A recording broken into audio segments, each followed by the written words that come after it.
오늘 남편이 제자훈련을 통해 불가능할 것 같았던 이 악순환의 문제들 하나하나 해결하기 시작했다는 간증을 여러분이 들으셨는데, 반복되는 악순환, 이 악순환을 다루는 영화가 있습니다. 외계인의 침략으로 인류가 멸망의 위기를 맞게 되었다는 아주 뻔한 어떤 스토리였습니다. 뻔한 설정, SF 영화예요. 뻔한 스토리입니다만 톰 크루즈라는 사람이 주연 배역을 맡으면서 조금은 화제가 되었던 영화인데, 엣지 오브 투마로우라는 영화입니다. 아마 많이들 보지는 않았을 거예요. 근데 스토리가 이래요. 어떤 거냐면, 가까운 미래에 미믹이라는 외계 종족이 이제 쳐들어오는 거죠. 지구를 침략하는 것입니다. 그래서 인류가 멸망받을 위기에 놓이게 되어진다. 근데 주인공 톰 크루즈가 싸우는 방법도 모르고, 이거 외계인과 어떻게 싸워야 되는지 싸우는 방법도 모르고 외계인과의 전투에 투입이 되어지죠. 근데 참전하자마자 죽는 거예요. 아니, 주인공이 됐으면 조금 이렇게 뭘 제대로 싸우고 그렇게 성과를 내야 되는데 참전하자마자 바로 죽어요. 근데 이상한 일이 벌어집니다. 분명히 죽었는데 깨어 일어나 보니까 살아있어. 근데 시간이 언제냐? 어제. 바로 참전하기 직전에 어제로 돌아가 있는 거예요. 그래서 똑같은 시간이 반복되어지니까 또 참전했겠죠? 참전하자마자 바로 죽죠? 죽고 깨어나 보니까 또 어제예요. 살아있어. 또 나가니까 죽어. 계속 반복되는 again and again, 똑같은 시간을. 그래서 어제의 시간을, 어제의 오늘을 계속하는 그런 삶을 살게 되어집니다. 왜 그러냐? 이 영화의 전제가 있는데, 어떤 전제냐면 외계인과의 접촉에 의해서 같은 시간대를 반복하며 살게 되어지는 이 타임 루프라고, 타임 루프에 갇히게 되었다라는 영화의 설정이에요. 설정이 참 기가 막혀요. 타임 루프에 갇혀서 반복되는 삶을 산다라는 그런 설정인데 말이에요. 이게 SF 영화에만 나오는 게 아니고요, 우리가 펼쳐던 이 사사기의 말씀에도 있어요. 사사기의 말씀을 보면 이 타임 루프, 그러니까 멸망의 사이클이 작동되어집니다. 계속 반복되어지는데, 아마 우리가 사사기를 쭉 살피게 되어지면 아주 지겹도록 반복하면서 이게 확인하게 될 겁니다. 첫 번째 패턴이 뭐냐면, 첫 번째는 이스라엘의 우상 숭배예요. 분명히 가나안 땅에 들어가면 모든 민족들을 멸하라 그렇게 말했거든. 왜 멸하느냐 하면 이 이방 민족들이 섬기는 우상 숭배에 이스라엘 백성들이 빠질까봐, 금묵자 흙이 될까봐, 오염될까봐 멸하라 그렇게 말했습니다. 근데 지난 금요 성령표 우리가 살펴봤습니다만은 처음에는 쫓아내기가 버거웠어요. 다 쫓아내기 버거웠죠. 힘들었습니다. 철기, 무기 이런 것들로 무장하고 있으니까 힘들어서 쫓아내지 못했어요. 그 다음에는 쫓아내지 못하는 것뿐만 아니라 함께 살았습니다. 그 다음엔 급기야 어떻게 되냐? 쫓아내지 아니하였더라라고 기록되어 있죠. 그러니까 결국은 타협을 하고 만 거예요. 그 결과 어떻게 되는가? 오늘 본문 나와요. 사사기 3장 7절. 자, 한번 읽어볼까요? 3장 7절 읽도록 합니다. 시작. 이스라엘 자손이 여호와의 목전에 악을 행하여 자기 하나님 여호와를 잊어버리고 바알들과 아세라들을 섬긴지라. 특히 이 대목입니다. 이스라엘 자손이 여호와의 목전에 악을 행하여. 사사기에 이게 7번이 나옵니다. 계속 나옵니다. 반복되는 우상 숭배. 이스라엘 백성들이 하나님의 곁을 떠나고 어쩌다가 연약해가지고 어쩌다 한번 죄에 빠진다, 이게 아니고 반복되는 습관적인 죄에 빠지게 되었죠. 그 다음 사이클이 어떻게 되냐면 아주 처절한 노예 생활을 하게 되었습니다. 이방 나라들에 의해서 억압과 핍박, 아예 그렇게 놓여지게 되어져요. 자, 이것도 지난 금요일을 살펴봤는데 사사기 2장 14절에 보면 딱 나옵니다. 여호와께서 이스라엘에 진노하사 노력하는 자의 손에 넘겨주사 그들이 노력을 당하게 하시며 또 주위에 있는 모든 대적의 손에 팔아 넘기심에 그들이 다시는 대적을 당하지 못하였으며, 쉽게 말하면 이스라엘 하나님 꽉 붙들고 있었는데 지키시고 보호하고 하나님의 강한 펼과 손과 두 팔로 딱 붙들고 있었는데 하나님이 나쁘다 이 말이에요. 나쁘다. 그 지대로 사는 거예요. 지대로. 어떻게 돼요? 이방 민족들이 쳐들어와서 압제하고 노예 생활, 그렇게 되어지죠. 그 다음에 어떻게 돼서 이스라엘 백성들이 회개합니다. 자신의 죄로 말미암아 이렇게 된 줄 알고 하나님 앞에 돌이키고 부르짖고 회개합니다. 그러면 하나님은 또 이스라엘 백성들을 사랑하기에, 자기 백성을 사랑하기에 회개하며 돌아온 이스라엘 백성들을 용납하십니다. 회복시켜 주십니다. 모든 압제로부터 해방시켜 주시죠. 그랬다가 좀 있다가 또 어떻게 될까요? 옛날 버릇 나오는 거예요. 그래서 7번 계속 멸망의 사이클을 그리게 되어지죠. 그런데 이 멸망의 사이클, 이 사이클도 뭐 발전적인 사이클이 있을 수 있죠. 올라가는. 근데 이게 깔아앉는 사이클이야, 계속. 그래서 더 깊은 수렁 속으로 빠지지 않도록 하기 위해서 때마다 하나님이 취하신 조치가 있습니다. 그때마다 이 멸망의 사이클을 끊어버리도록 하나님이 취하신 조치가 뭐냐? 오늘 본문 9절에도 나오고 15절에도 나오는데 반복해서 똑같이 나옵니다. 한번 보세요. 이스라엘 자손이 여호와께 부르짖음. 이 부르짖는 게 중요해요. 여호와께 부르짖음에 그게 이유가 되어져서 여호와께서 이스라엘 자손을 위하여 한 구원자를 세웠다, 그렇게 말합니다. 자, 15절도 똑같이 나오는데 읽어볼까요? 이스라엘 자손이 시작. 이스라엘 자손이 여호와께 부르짖음에 여호와께서 그들을 위하여 한 구원자를 세우셨으니. 아멘. 그러니까 멸망의 사이클, 이 사이클을 중간에 끊어버리도록, 이걸 돌파해내도록 하나님이 취하신 조치가 뭐냐? 한 구원자를 세웠다, 그 말. 구원자, 그럼 우리는 그냥 오토매티컬리 예수님이 이렇게 생각하는데, 여기에서는 구원자가 예수님이 아니에요. 사사시대의 구원자니까 사사를 세우신 거죠. 하나님께서 지도자를 세워서 이스라엘을 건져내시는 거죠. 여러분, 이스라엘의 구원자는 스스로 되어지는 것이 아닙니다. 이걸 보면 우리끼리 막 누가 지도자 되면 좋겠나, 누가 구원자 되면 좋겠냐 막 투표해가지고 뽑아가 이래 되는 게 아닙니다. 구원자는 하나님이 세워주시는 줄 믿습니다. 지도자는 하나님이 딱 뽑아서 세워주시는 거예요. 아멘이십니까? 아멘. 이스라엘의 역사에 사사가 12명이 등장하는데, 오늘은 사사기 3장에 초창기에 등장하는 3명의 사사를 살피면서 하나님이 어떤 사람을 세우셔가지고 이 멸망의 사이클을 끊도록 하시는가, 이거 함께 살피면서 우리 안에도 반복되는 죄가 있고 정말 부끄러운 어떤 멸망의 사이클이 있다고 해도 과언이 아니지 않습니까? 또다시 돌아오고 또다시 돌아오고 또다시 돌아오고, 이 멸망의 사이클을 어떻게 하면 끊어낼 수 있는가, 이거 함께 살피는 복된 주일 될 수 있기를 주 예수 이름으로 축원합니다. 아멘. 첫 번째 사사가 누구냐면 온니엘입니다. 온니엘을 통해 따라하십시다. 영적 스승이 필요하다. 여러분, 예수님의 12제자가 있었던 것처럼 이스라엘의 이 구약의 사사는 12명의 사사입니다. 물론 사사 시대 중간에 아비멜렉이라는 사람이 있는데, 이 사람을 사사로 칠 거냐 안 칠 거냐에 따라서 12명이 되기도 하고 13명이 되기도 합니다만은, 어쨌든 처음으로 쓰임받았던 사사는 온니엘이에요.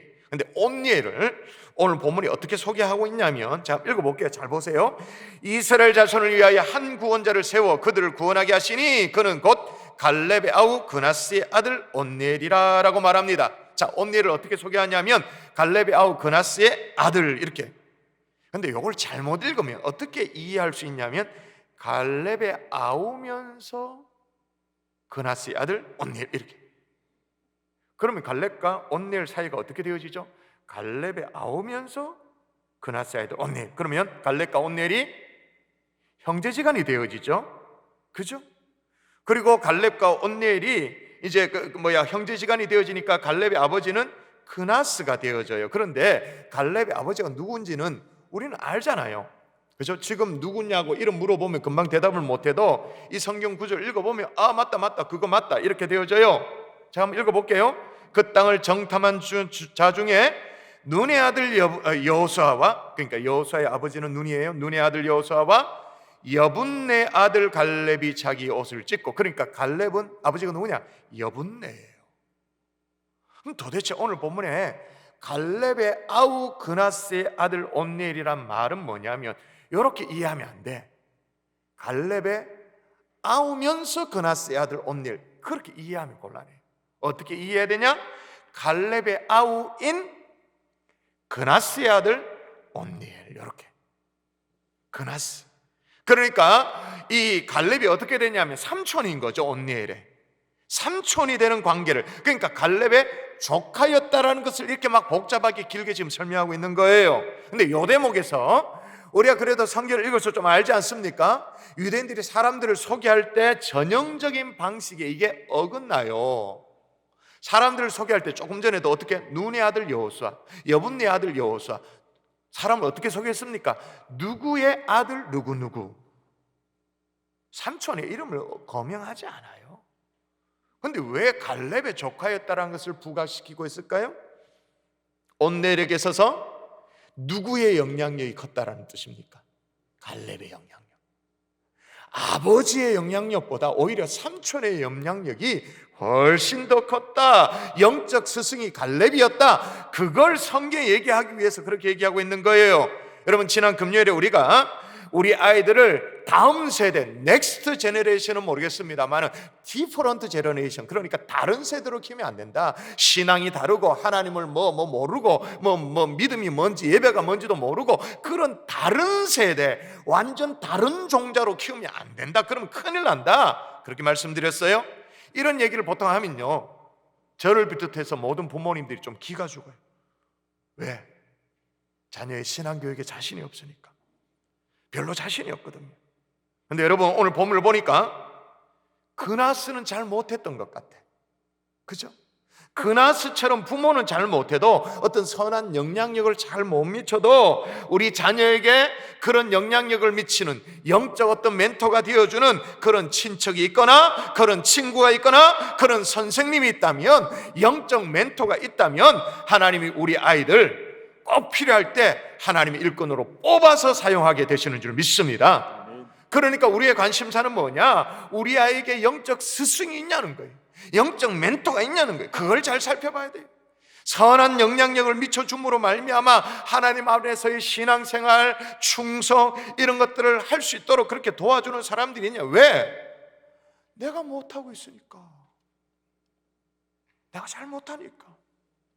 우리 중고등부 아이들에게 부모가 못해주는 것을 누가 대신해 줄까요?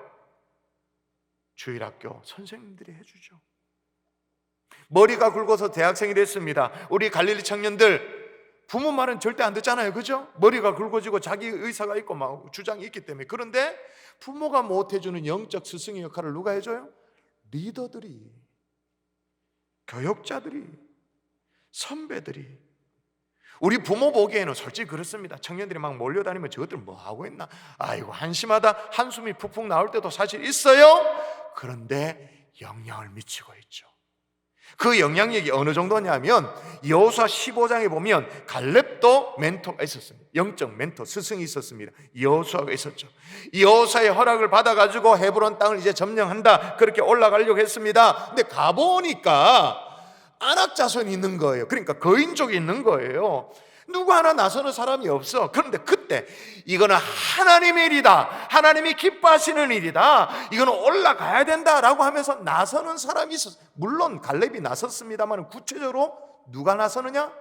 자, 사사기 본문이 아니에요. 여호수아 본문인데 또 온네일이 나옵니다. 자, 읽어보십시다. 자, 여호수아 15장 같이 읽습니다. 시작. 갈렙의 아우 그나스의 아들인 온니엘이 그것을 점령함으로 갈렙이 자기 딸 악사를 그에게 아내로 주었더라. 아멘. 어떻게 겁없이 이렇게 막 나서겠다고 그렇게 나설 수가 있나요? 본 게 있죠. 뭘 봤어요? 갈렙이, 자신의 영적 스승이 되신 갈렙이 또 다른 스승 여호수아에게 뭐라고 외쳤던 거예요? 이 산지를 내게 주소서 외치는 걸 옆에서 지켜봤어. 봤으니 그대로 담는 거죠. 예, 내가 올라갈게요. 주의 뜻이라면 나 올라갑니다. 그래서 오늘 사사기가 아니에요. 조금 전에 읽었던 게 여호수아입니다. 여호수아인데 또 그렇게 소개합니다. 갈렙의 아우 그나스. 그게 무슨 말이냐? 갈렙의 아우인 그나스의 아들, 갈렙의 조카 온네일이라고 그걸 또 강조해요. 여러분에게 이런 관계가 되어지는 사람이 있나요? 여러분의 자녀에게 이런 영적 스승의 역할을 해주는, 영적 멘토가 되어지는 그런 사람들이 지금 연결되어 있나요? 그렇다면 하나님께서 필요한 정확한 타이밍에 여러분의 자녀들을 뽑아서 사용하실 줄 믿습니다. 아멘. 실은 이 온니엘에게 갈렙이라는 걸출한 인물, 걸출한 어떤 인간 스승도 있었습니다만은 온니엘에게 또 다른 스승이 있었어요. 자, 10절을 보세요. 10절 또 읽습니다. 여호와의 영이 시작. 여호와의 영이 그에게 임하셨으므로 그가 이스라엘의 사사가 되어 예, 온니엘 그가 이스라엘 사사가 되는 결정적인 단서가 뭐냐면 여호와의 영이 임하셨으므로. 여호와의 영이, 혹시 여러분에게 나는 영적 스승도 없다, 난 그냥 참 영적으로 참 외롭다, 우리 자녀들 봐도 누가 그 신앙을 지켜주고 붙들어주고 좀 이렇게 속 얘기를 해줄 만한 자녀가 잘 없다, 그렇게 생각되어지는 분이 있을 거예요.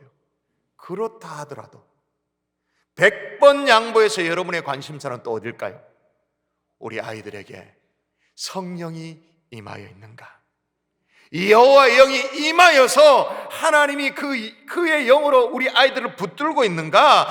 인간 멘토는 없다 할지라도, 인간 스승은 연결되어 있지 않다 할지라도 성령이 스승되어 주시는 그런 은혜, 성령이 멘토 되어 주시는 그런 은혜, 우리 아이들이 그거 잃어버리지 않도록 기도하는 하나님의 종들 될 수 있기를 주 예수 이름으로 축원합니다. 두 번째 사사가 있습니다. 에웃입니다. 핸디캡을 극복해야 된다라는 교훈이 있죠. 자, 첫 번째 사사 온니엘 덕분에 이스라엘은 무려 40년 동안 평화 시기를 찾아갑니다. 평안을 얻게 되어집니다. 그런데 평안하니까 40년이 지났습니다. 이스라엘이 또 어떻게 했을까요? 옛날 버릇 또 나오죠. 그죠? 옛날 버릇이 나와요. 그 결과 모압 왕 이 에글론 아래에서 18년 동안 노예 생활을 하게 되는데 사사기 3장은 이 부분을 이렇게 기록합니다. 자, 한번 읽어보세요. 이스라엘 자손이 시작. 이스라엘 자손이 여호와의 목전에 악을 행함으로 여호와께서 모압 왕 에글론을 강성하게 하사 이에 이스라엘 자손이 모압 왕 에글론을 18해 동안 섬기니라. 자, 여기 나오는 이스라엘 자손이 여호와의 목전에 악을 행하였다. 이 악을 행하였다는 것은 그 앞에 있었던 온니엘 시대에 악을 행했다, 그거 아니에요. 악을 행했죠. 그래서 부르짖었죠. 억압 가운데 부르짖었죠. 하나님 회복시켜 줬습니다.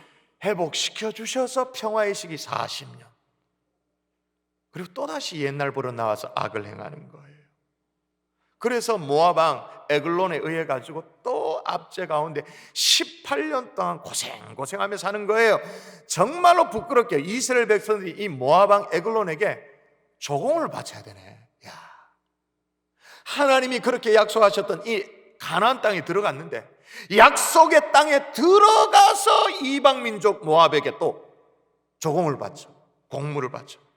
에웃은 이 공물을 이제 모아가지고 모압 왕에게 갖다 바치는 이 사절단의 대표였던 것 같아요. 그래서 공물을 갖다 바치고 난 이후에 이제 돌아가다 중간에 다시 가서 이제 에글론 왕을 독대를 하게 되어지죠.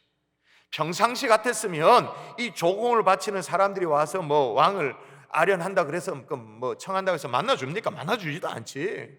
근데 조금 전에 받은 게 있잖아요. 공물을 받았으니까 기분이 좋으니까 에글론 왕이 독대를 허락했죠. 그래서 에웃이 에글론 왕, 모압 왕 에글론 왕하고 독대하는 자리에서 비수를 감추고 들어갔다 꺼내서 에글론 왕을 찔러 죽이는 거예요. 그리고 그 전에 준비된 군사들을 통해서 모압 사람들을 진멸하는 거예요. 이스라엘을 해방시키는 거죠. 멋있게 쓰임받잖아요. 화려하게 쓰임받았잖아요. 근데 이 역시도 성경 누구에 의해서 이렇게 된 것이라고 말하냐면 15절을 잘 보십시오. 이게 주체가 누구인지 성경은 이걸 잃어버리지 않습니다. 자, 읽어보십시오. 자, 시작. 이스라엘 자손이 여호와께 부르짖음에 여호와께서 그들을 위하여 한 구원자를 세웠으니 그는 곧 베냐민 사람 게라의 아들 왼손잡이 에옷이라. 에옷을 누가 세웠다고 말하냐면 여호와께서, 하나님께서. 그러므로 다시 기억하십시다. 하나님이 하나님의 일꾼을 세우시는 줄 믿습니다. 우리끼리 네 해라, 아니다 내 할게, 이게 아니에요. 하나님이 하나님의 일꾼을 세우시는 거죠. 그런데 오늘 하나님이 이 에웃을 두 번째 사사로 세우시는데 말이에요, 이게 에웃에 대한 소개가 좀 거시기해. 베냐민 사람 게라의 아들까지는 문제되지 않아. 근데 에웃이라는 이름 바로 앞에 뭐라고 소개하냐? 왼손잡이라고 얘기해요. 왼손잡이. 요즘이야 왼손잡이가 무슨 뭐 전혀 문제될 게 있습니까? 그죠? 오히려 더 왼손을 잘 쓰면 양손을 다 쓰게 되어지는 거니까 좌뇌 우뇌가 골고루 발달하게 된다. 그래서 우리 아이들 오른손도 쓰고 왼손도 쓰고 다 그렇게 일부러 또 그렇게 하잖아요. 근데 옛날에 성경에 기록된 이 사사시대는 그렇지 않아요. 우리가 조금만 과거로 돌아가도 우리 사회에도 왼손잡이는 심하면 이게 장애라고 생각을 했었습니다. 그죠? 그래서 뭐 잽이 그러면서 막 그렇게 막 이렇게 하대하기도 하고 그랬잖아요. 그리고 과거에는요, 왼손잡이 여인이 이제 혼인을 하는데 왼손잡이라는 이유 때문에 혼인이 파토나기도 해. 거절당하기도 해. 이런 편견은요, 여러 나라에 있었는데 지독하게 있었던 것이 어디냐? 유대인들에게 있었죠. 왼손잡이는 거의 장애인이야. 불구인 거죠, 불구. 당연히 출세가 어려웠겠죠?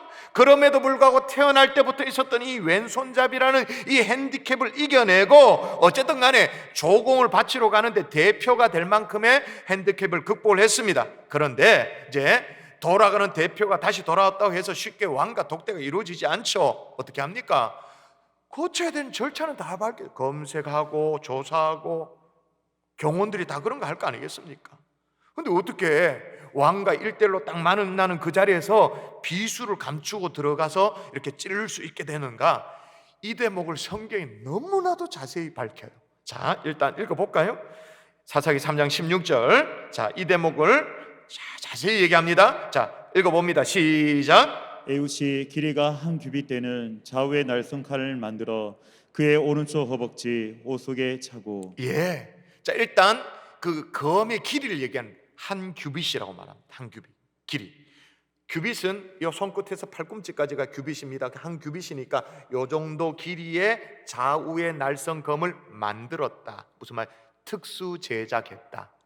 요 정도 길이니까 어떻게 해요? 장단지에 딱 집어넣으면 허벅지, 오른쪽 허벅지 속에 옷 속에 차면 이게 딱 다리랑 딱 붙어서 표가 안 나는 거죠. 그렇게 만들었다 그 말이에요.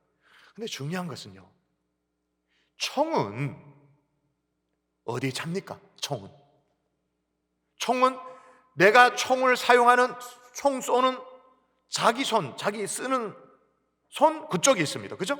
예를 들면 서부 영화 같은 거 보면 딱 등을 대고 이렇게 있다가 이제 결투를 벌일 때 말이에요, 한 걸음, 두 걸음, 세 걸음 딱 약속된 장소에 가면 딱 돌아서 총을 딱 뽑아서 탁 쏘잖아요. 딱, 그러니까 자기 손에 총을 차요. 근데 칼은 반대쪽입니다.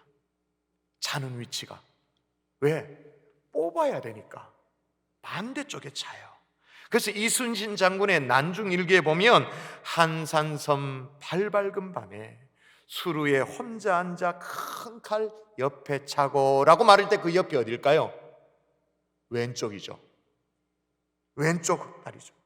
자, 오늘 사사기의 본문에도 적어도 전사라면, 적어도 뭐랄까 사신으로 뽑혀가지고 이제 공부를 바치는 그 대표, 그 정도에 올라올 정도가 되어진다면 이 시대적인 상황 속에서 오른손잡이일까요? 왼손잡이일까요? 그냥 상식에 공무를 바치는 대표로 왔어. 그러면 오른손잡이일까요? 왼손잡이일까요? 당연히 오른손잡이죠. 그럼 칼은 어디에 찼을까요? 당연히 왼다리에 차죠. 왼다리. 그 왕의 경호원이 독대를 하고 온다니까 검색했겠죠. 다 더듬어 봤겠죠. 더듬었는데 어디를 더듬을까요? 당연히 왼쪽 다리를 더듬죠. 왜? 칼은 당연히 왼쪽 다리나 왼쪽 허리춤에 차니까 더듬어서 검색을 했겠죠. 근데 비수는 어디에 숨겨져 있었다? 오른쪽에. 그런데 오른쪽에서 칼을 빼가지고 이 모아방을 찔러 죽이는데 이 장면이 마치 슬로우 모션처럼 기록되어 있어요. 자, 보세요. 성경에 이렇게 에웃이 왼손을 뻗쳐서, 왼손잡이니까 왼손을 뻗쳐 그의 오른쪽 허벅지 위에서 칼을 빼어 왕의 몸을 찌르네라고 말합니다. 오늘 성경에 무슨 얘기를 하고 싶어 하는 거예요? 여러분, 핸디캡이 있나요? 약점이 있나요?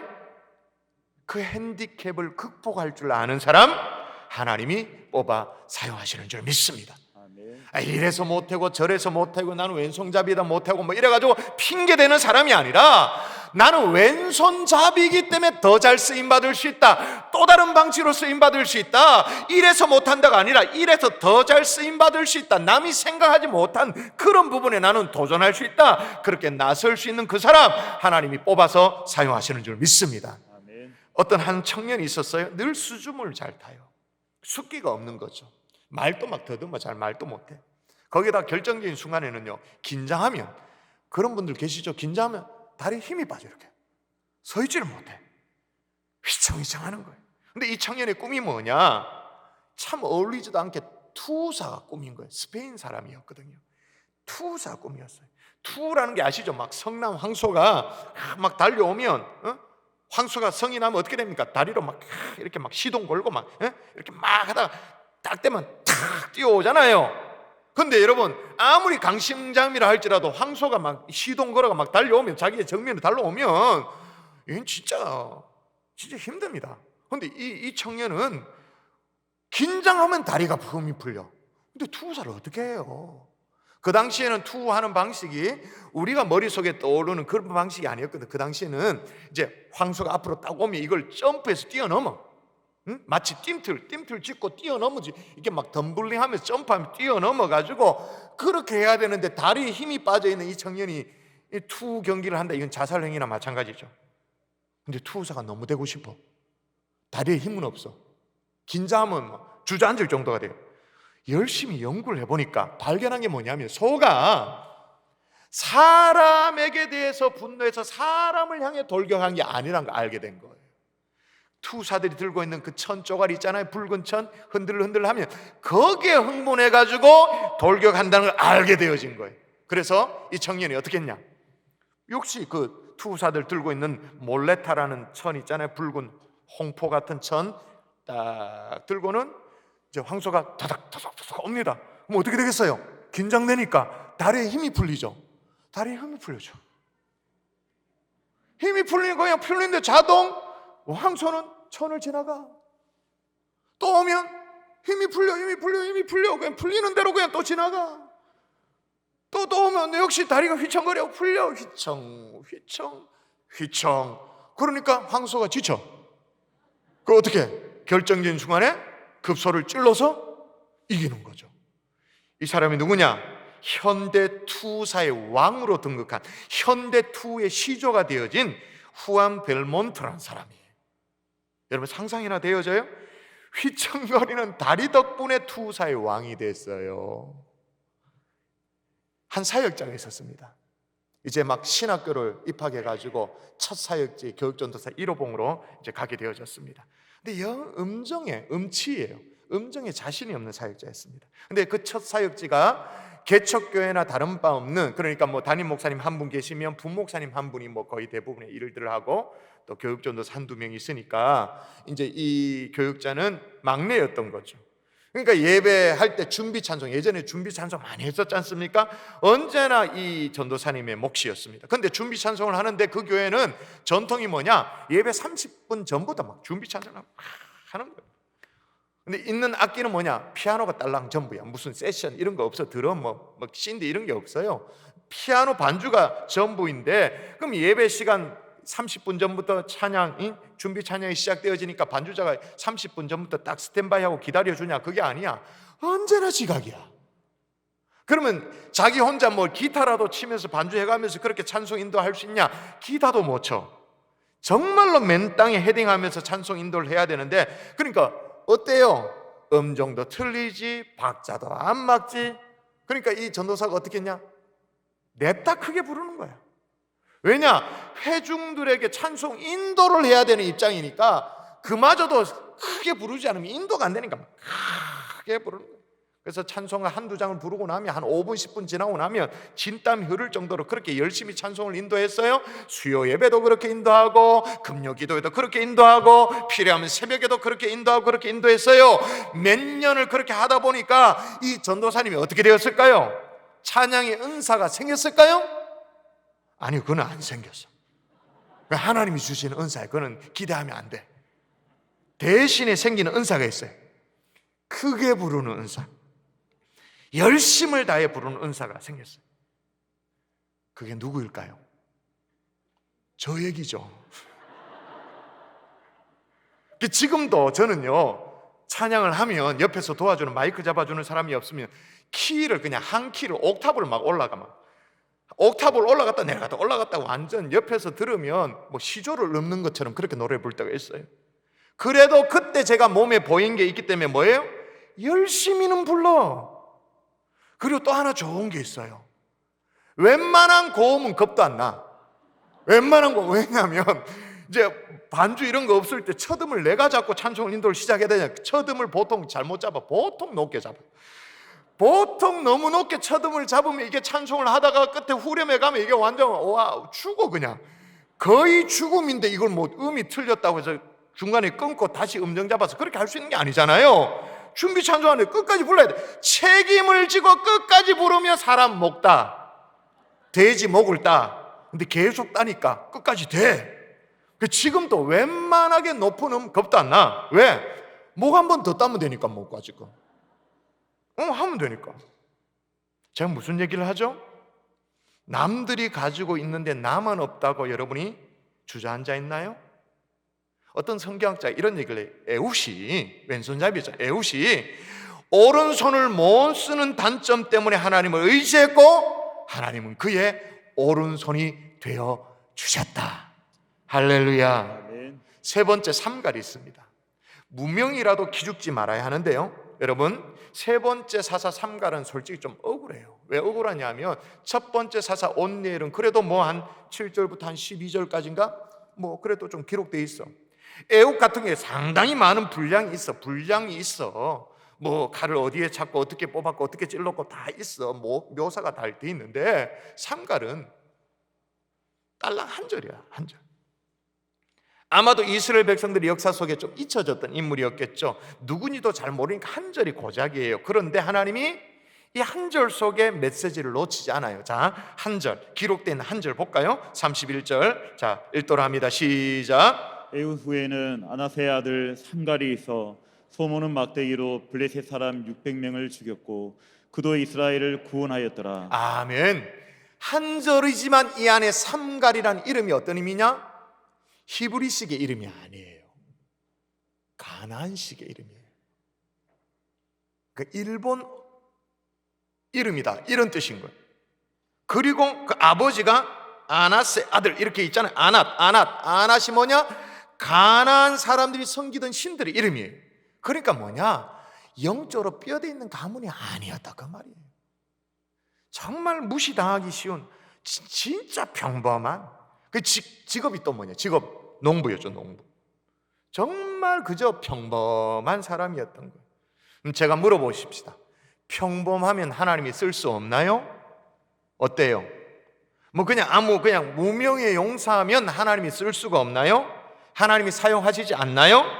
아니죠. 아브라함 링컨은 이렇게 말합니다. 하나님은 평범한 사람을 제일 사랑하신다. 그 이유가 뭐냐? 평범한 사람을 제일 많이 만드셨기 때문에. 많다라는 것은 사랑한다 그 뜻으로. 그러니까 너무 평범해서 내가 쓰임받지 못한다가 아니라 제일 많이 사랑받는 평범한 사람이기 때문에 나는 더 잘 쓰임받을 수 있다. 이런 사람을 하나님이 사용한다 그 말인 거예요. 평범한 인생도 하나님의 손에 붙들리면 위대한 능력을 발휘할 수 있게 되는 줄 믿습니다. 그 삼갈이 블레셋 사람 600명을 때려잡습니다. 근데 뭐로 때려잡냐? 소모는 몽디라고 내가 표현할 그렇지만 그건 뭐예요? 꼬챙이죠, 꼬챙이. 소모는 꼬챙이로 막대기로 600명. 그냥 평범한 농사 도구예요.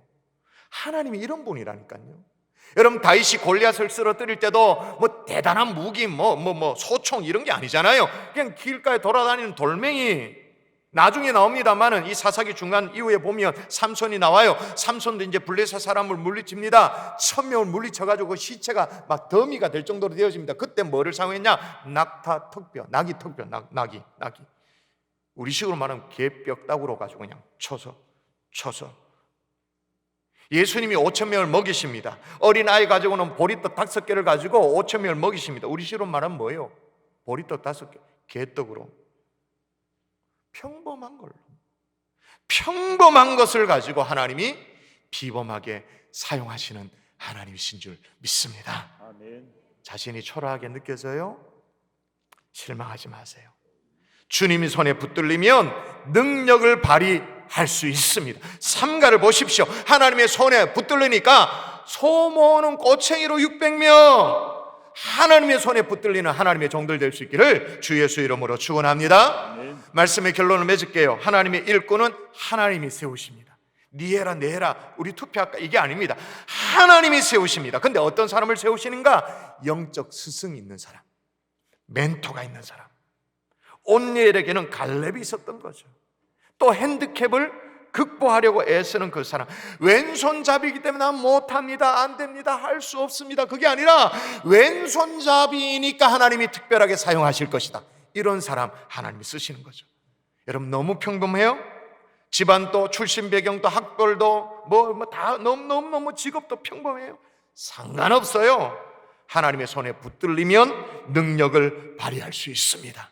오늘 온니엘을 보면서도 에옷을 보면서도 우리는 별로 위로를 받지 못할 수 있습니다만 삼가를 보면 위로를 얻을 수 있어요. 야, 우리 같은 사람도 하나님의 손에 붙들리면 쓰임받을 수 있구나. 세 명의 사사를 통해서 말씀에 도전받는 하나님의 종들 될 수 있기를 주의 이름으로 축원합니다.